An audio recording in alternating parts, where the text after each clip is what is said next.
Hi, Michelle Pratt here from Dive Deeper Development, and I'm here to do another business book club blog. So this time I'm looking at Tiny Experiments by Anne-Laure Le Cunff, and this has been a really interesting one for me. I really liked this book. The subtitle, How to Live Freely in a Goal-Obsessed World, really stuck out to me.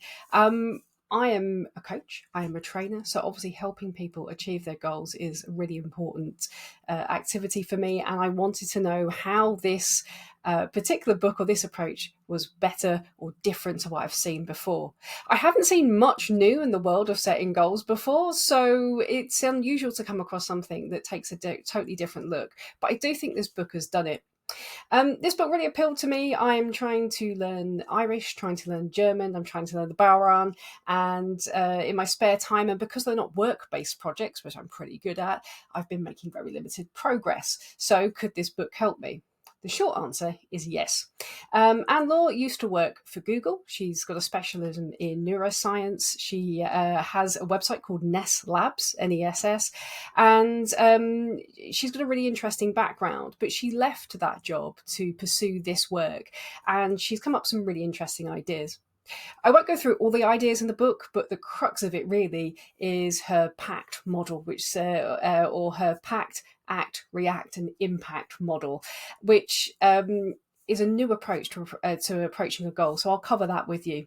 So the first bit of this is PACT, and this in this bit she tells you to commit to curiosity, and I really like this idea. So the idea is you come to your goal with an experimental mindset, and what she suggests here is you make a commitment to something.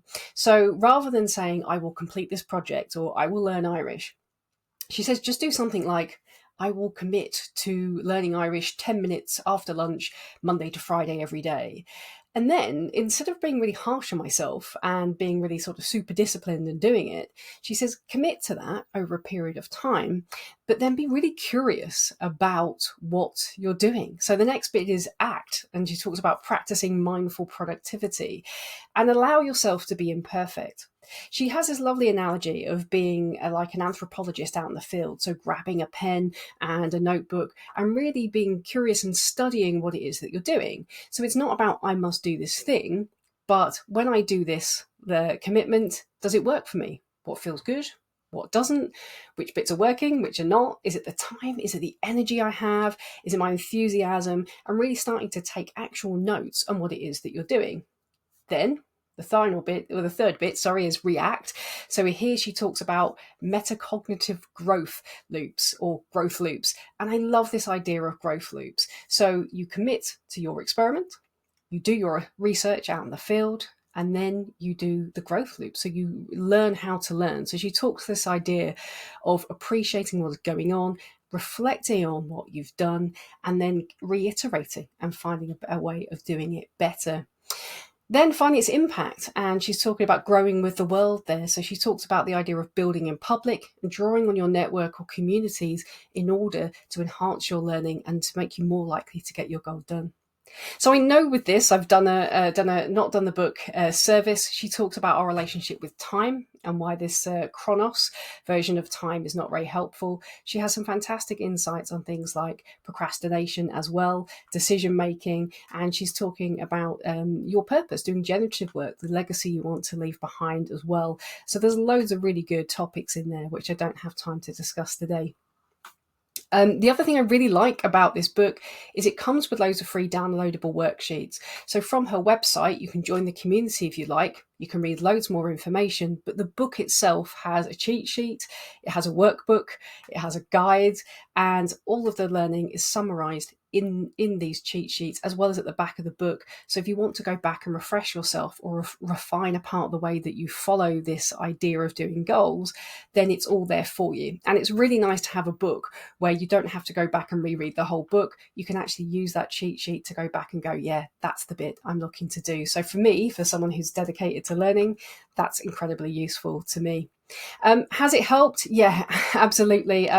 Instead of beating myself up for not sticking to my goals for practicing my musical instrument or learning my language, I've actually taken the pressure off myself, which is what the book recommends, to be compassionate.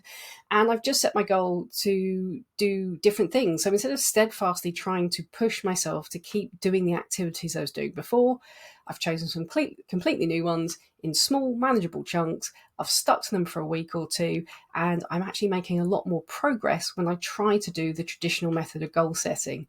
I'm not going to say I've cracked it yet, but it's definitely making a huge leap forward, and I'm committing to something on a daily basis anyway.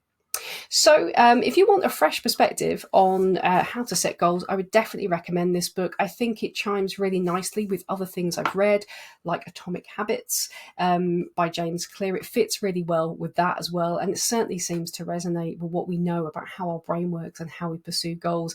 I also find this really chimes with a lot of advice I give business owners or entrepreneurs in business advice sessions too. It all just seems to fit. So I would definitely recommend this as a way of approaching your goals. I hope that's been useful for you. Let me know if you've read the book or if you're part of the Nest Labs community. I'd love to know about your experience for that. But for now, that's all from me. I hope you enjoyed it. I'll see you again on another video.